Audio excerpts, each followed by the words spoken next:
Good morning, everybody, and welcome to this morning's webinar, a webinar about the EU elections and more in particular the impact it has for CEN and CENELEC as European standardization organizations. So, as usual, you will be muted during the webinar, but you have the possibility to enter your questions in the Q&A panel of the GoToWebinar application, as you see on the slide here. So after the presentation, the presenters will take a bit of time to answer your questions. Should your question remain unreplied, we have a report anyway with all the questions, and we will enter the answers and put them publicly available for you online. You will be notified when that information is available for you. In addition, should you be on social media, feel free to tweet or post anything about this webinar with the hashtag #1010webinar. So let me present you the speakers of today. My colleagues Andrea and Emanuele, who are both working in the Strategy and Governance department of the CEN and CENELEC Management Center here, are the ones that will take care of this presentation. So please, guys, the floor is yours.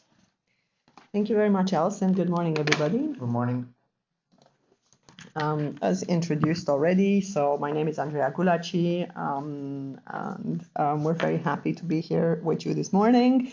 We're going to take you a bit through the European elections landscape and have a summary, a full overview of where this very exciting year has gotten to us, and why it is an important year, or a catalyst for CEN and CENELEC future activities. First and foremost, we have this year, it's a changing year for the European policy landscape. We have a new European Council president. You will see on the next slides that we have also a new European Parliament with a lot of new MEPs, and we have a new Commission as well. Now, what this means in practice for CEN and CENELEC is, of course, that a lot of new European policy priorities are being decided, are being set, are being agreed between these three organizations, between these three institutions, which can potentially have an impact, of course, on the work we do and how the public-private partnership between CEN, CENELEC, and the European Commission is working. The new European Council president is Charles Michel. He's a former Prime Minister of Belgium. As you can see, the ethos, and you will see that translated as well in the European Commission priorities, is very much to position Europe as a global leader. And the two big axes of priorities for Europe are the green economy and the industrial policy. So that includes innovation, that includes deployment of innovation, that includes bringing technology and digitalization at the forefront, while making sure that we remain or we continue to be a sustainable and green economy. In terms of the Council of the EU, we are entering the end of a rotating presidential trio, with Finland finishing at the end of this year and Croatia starting up in January next year. The rotating presidency, so the trio presidential leadership of the Council, is something that has been introduced a few years ago. And that means that, of course, the three countries that take over the Council of the EU are sharing their work program, are sharing and building together a work program for the 1 year and a half. Each one has 6 months of presidential leadership of the Council. After Croatia will finish in June 2020, we're entering the next phase of a trio presidency, which will start with Germany in July 2020. So this is just to give you a flavor of how this works in terms of European leadership. Now, how it implies, or what it implies for CEN and CENELEC, we link with national members, of course, that are in the country that holds the presidency. To give you a concrete example, at the beginning of this year, from January to June, when Romania held the presidency of the EU, our general assemblies were in Romania. With Finland, we have also identified a lot of priorities that we put together and we captured together in a joint press release with our CEN and CENELEC members in Finland. And we're engaging in the same exercise with Croatia and already preparing the engagement with Germany within NDKE to anticipate the German presidency that will start in July next year. So this is just to give you a bit of snapshot of where we have a window of opportunity for CEN and CENELEC to link with some of the priorities that are set by those countries that lead the presidency of the Council of the EU, and something that we're looking forward to exploit more as well in the future. Which brings me to the Parliament. The Parliament was probably one of the widest and largest change that we have seen due to the European elections that took place in May. So a lot of new members of Parliament have entered the European Parliament. There is an increase, of course, for the Greens in the Parliament. It is also one of the most gender diverse college. You will see that on the next slide.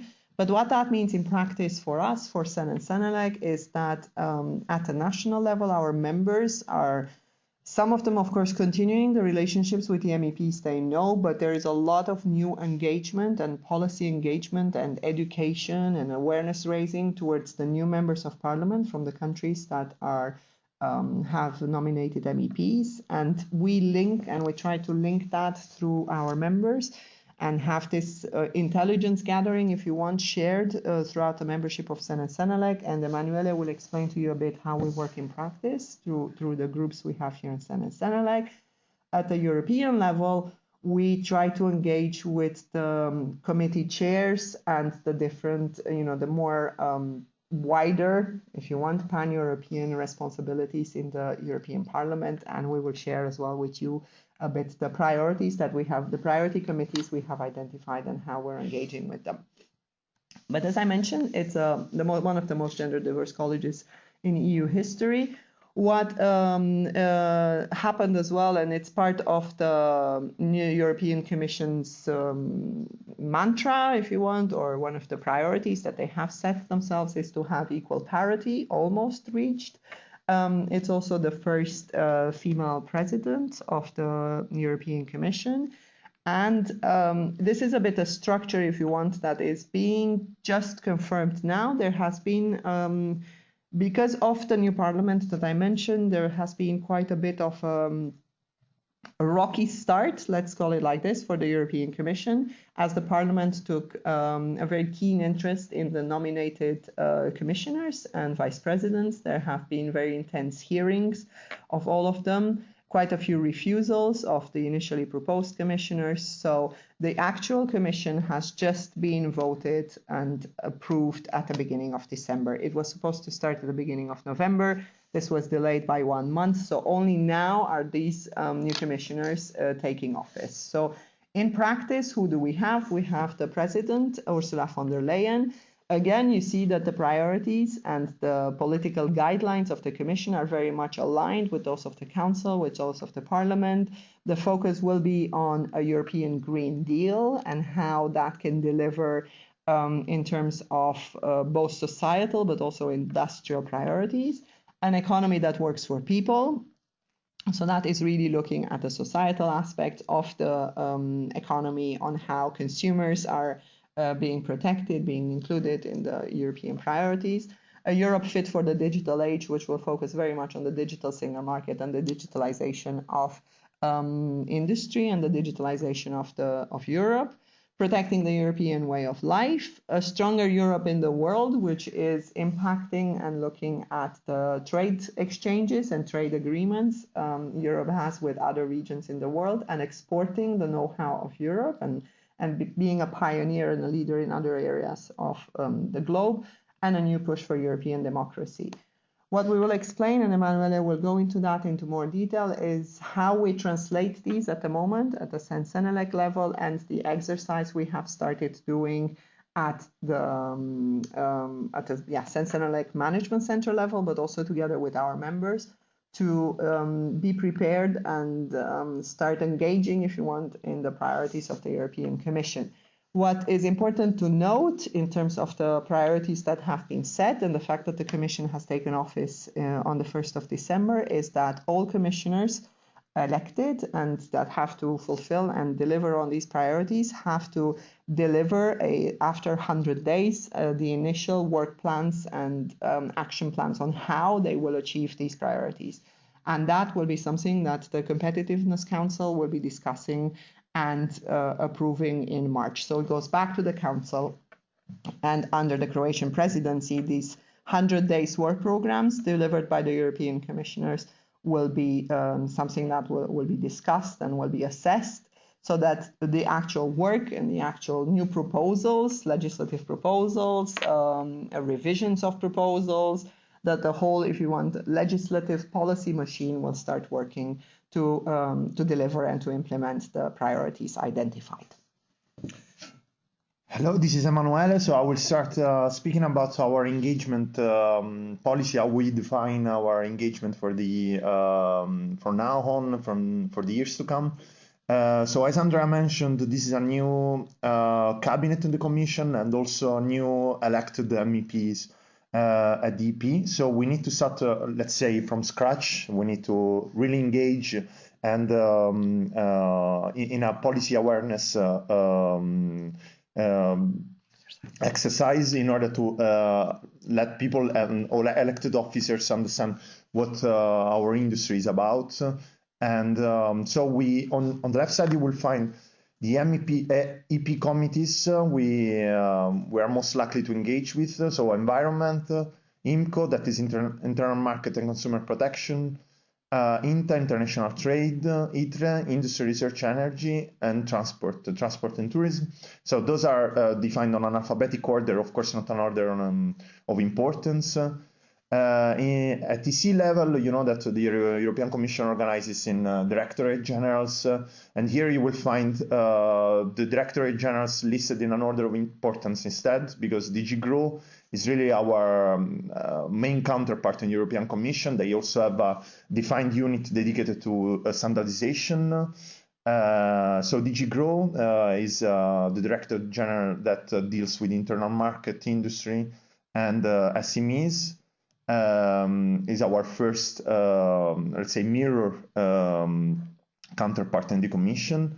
Then you have DG Connect that deals with communication networks and technology. So everything, for example, 5G will be one of the main priorities in the years to come, and everything that deals with that will have to pass through DG Connect as well.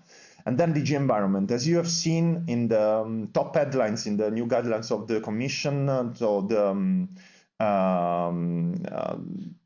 a greener Europe is on the top as a goal of the new Commission, of the new cabinet. So the most wanted within the European Commission is, as you may know, Thierry Breton was is probably as the biggest portfolio of all. He deals with internal market, but not just with that, but also with defense industry and everything that relates with security and development. So he's for sure our main counterpart within the Commission. The head of cabinet of Thierry Breton is still to be decided. All the other head of cabinets were decided last week, were indicated last week. As you may understand, since Breton was nominated just lately, he will have some work to do in order to define his own cabinet. Then we have Margaret Vestager. She was the former Commissioner to Trade. Now she's in charge of the digital age and competition. She's a vice president and executive vice president, as you saw. Her head of cabinet is Mr. Kim Jorgensen. She's also on our most wanted list because the digital age is, of course, one of our main priorities as well. Then Franz Timmermans, is a former vice president of the parliament. He was also the leader of the socialists within the parliament in last legislature. He will be in charge of the European Green Deal. He's also an executive vice president. He indicated his new head of cabinet is Mr. Diederik Samsom, and is, of course, as well in our most wanted list. So how do we fit in? So As you may have seen in the last months, we issued our 5 pillars of standards-built trust. We also dedicated our whole website to that. We engaged in a PR campaign on that. But those headlines were issued before the actual agenda from Mrs. von der Leyen, so some months prior to that. So what we try to do, of course, every engagement effort will have to be tailor-made, to the person and the policy we will have to face. But what we try to do is to basically find harmonize the two headlines. So we thought about basically mirror what the Commission issued as their main headlines with our own pillars of the declaration. So what we thought to do was to basically deal with the European Green Deal, with our own headline, the Sustainable Development Goals for UN 2030 Agenda, an economy that works for people with our own harmonized single market, a Europe that fit for the digital age with trust in new technology, a stronger Europe in the world with a competitive industry ready to lead in international trade, and then the last two headlines of the European Commission, so a new push for European democracy and protecting the European way of life with our enhanced innovation for Europe. Now, more specifically, how we will try, and we are already trying to engage directly with the institutions. So first off, we sent a letter of congratulation, of course, to the new Commissioner, Mrs. von der Leyen. We'll have meeting with new commissioners pending their acceptance, of course, in the first quarter of 2020. Then we'll meet with committee chairs. So committee chairs are very important because they really define the internal dialogue in the legislative procedure within the UP. And we'll try to basically meet all of them, of course, of the committees we listed before, so ENVI, IMCO, INTA, ITRE, TRAN. We already met coordinators, so the coordinators are the representative elected from their own party within the committees. We met already two IMCO coordinators from the Green Party and the EPP. We'll meet the chair of IMCO in the beginning of January, on the 7th of January, so Mrs. Petra de Sutter, and hopefully also the vice president or the vice chair of IMCO in the following weeks.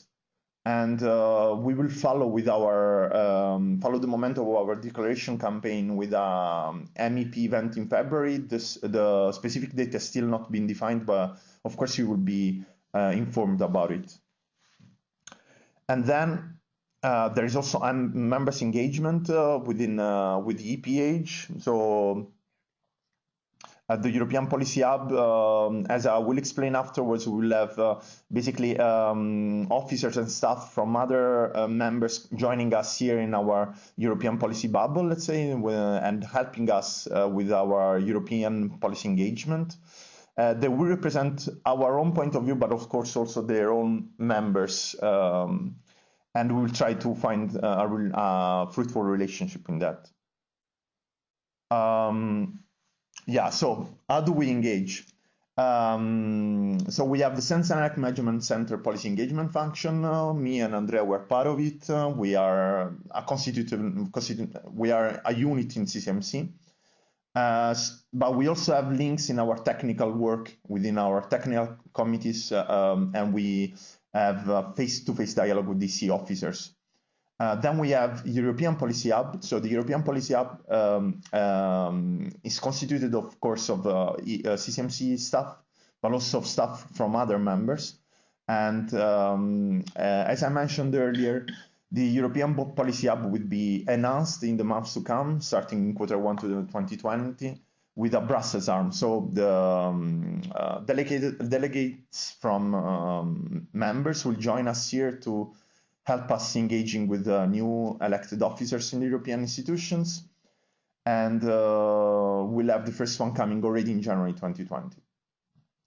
So then we'll engage also with partners and annex-free organizations, so third parties, and within that, but also the most important of those is the European Advisory Forum that really confers the voice of the industry in our sector. So as I mentioned earlier, we built a specific website dedicated to our declaration. It is available at standardsbuildtrust.eu. If you didn't take a look at it yet, we invite you to do so now. And I will leave the floor again to my colleague Andrea to explore more in depth the CEN CENELEC declaration. Okay, thank you. So as Emanuele mentioned, this is a collective effort through the European Policy Hub, which is an informal group of CEN and CENELEC members with CCMC staff. This will be reinforced further starting January with secondments from the CEN and CENELEC members coming here to Brussels, specifically because we've identified collectively as CEN and CENELEC that this change in the Council, Commission, Parliament is a very good moment to position the CEN and CENELEC priorities and CEN and CENELEC way of working again on the agenda of the policymakers, both in a correct way and in a streamlined way of ensuring that the partnership we know and we're built around works well. And Emanuele mentioned that we launched at the beginning of the year our CEN CENELEC declaration. This was very much aimed at the incoming new policymakers, and we tried in as much as possible to position and explain in a very short and direct way what CEN and CENELEC, what European standardization can contribute to the future policy objectives. Of course, first and foremost, a harmonized single market. It's the core of our activities. It's what the European standards enable and European standards do, is how we can create value for Europe and for European stakeholders. And it's something as well that we see as the backbone of the single market. And we would like to pass that message and encourage the policymakers to take that up and be aware of the importance of standardization when looking at future priorities for the single market and the digital single market. This particular pillar is something that we will focus in 2020, so January, February, all our activities and policy engagement, communication activities will focus on the harmonized single market, because now that we have the Commission in place, the Parliament has taken office, the Council is starting, is something that we want to really pass as a consistent and correct message on the importance of the new legislative framework, the importance of CEN and CENELEC as European standards organizations under Regulation 1025, and the importance of standards for a harmonized single market.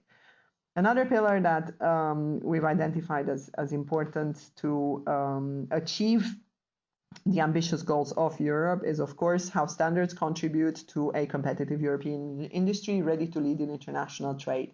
This very much builds on the relationships that CEN and CENELEC have with ISO and IEC on how we can contribute and promote European interest in international standards.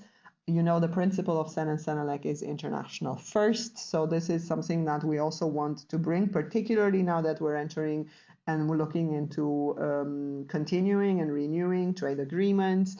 We have the strong feeling that the policymakers set as a priority to export Europe to the world. This is something where standards will definitely play a crucial role.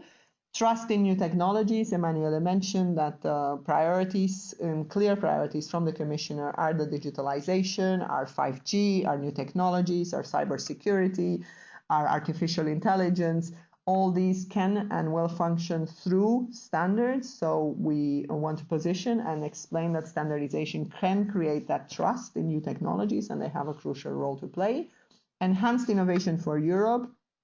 the actual deployment of innovation onto the market and the uptake of innovation to the market is where standardization can enable that, and standardization has a role to play for that. And this is, again, a tailored message that we will have towards the Director General for Research and Innovation, towards the ITRE committee in the Parliament, and last but not least, the Sustainable Development Goals of the UN 2030 Agenda, and how can standards support the implementation and use of resources and energies while protecting consumers, workers, and the environment.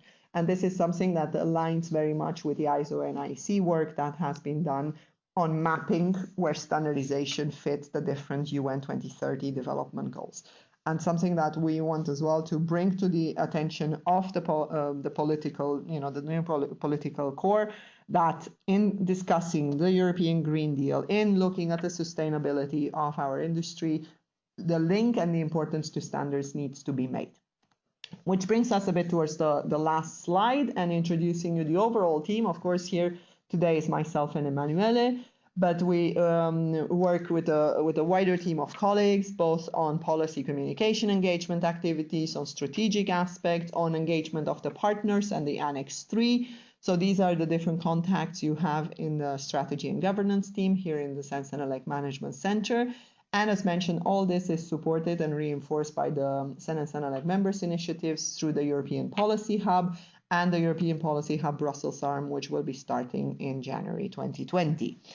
The key takeaways from this 1010 is, of course, the opportunity we all have collectively, CEN and CENELEC, CEN CENELEC Management Center, the members, yourselves as active stakeholders in standardization, to educate, to inform, and make sure that the new political landscape, that the new politicians in place know and understand the value and role of voluntary standardization.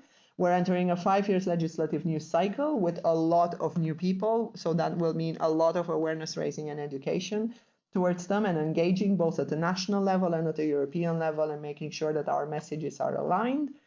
We mentioned the Standards Build Trust Declaration, the website that you will have the link of, as well as the Trust Standards hashtag that we use throughout all our social media engagement to really lift, if you want, this understanding and knowledge that standardization really create trust in both products, in services, in the market, for consumers. So they're not purely and only used at the technical level. It's something that is really the backbone of what Europe is looking to achieve in the next 5 years. And of course, the existence of the European Policy Hub, which is this collection of our counterparts, policy officers at the CEN and CENELEC members, and the European Policy Hub Brussels arm that will start in January this year.